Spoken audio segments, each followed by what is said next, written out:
today I'm going to show you something called paint formatting. So it's available in your Google Docs, in your Google Sheets, Google Slides. You probably already saw it in Microsoft Office as well. And so what it's called is the paint formatting tool. So it's this icon up at the top that looks like a paint roller.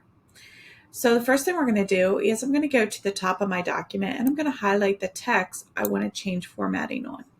So I'm going to change this format to be a title, and I am going to change the font, and I'm going to put it underline, and I'm going to change the color to purple.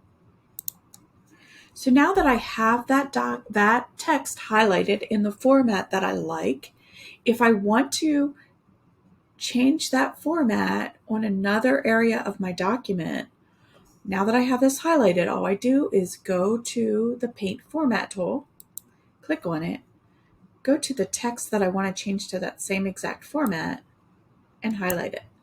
And it changes it automatically for me. So as long as that text is highlighted, I can again click on the Paint Format tool and select additional text and let it go.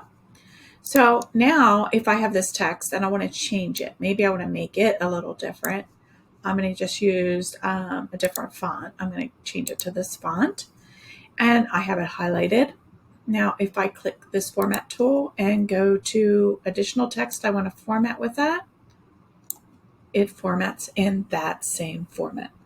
So that is paint formatting in all your Google Docs, Sheets, and Slides.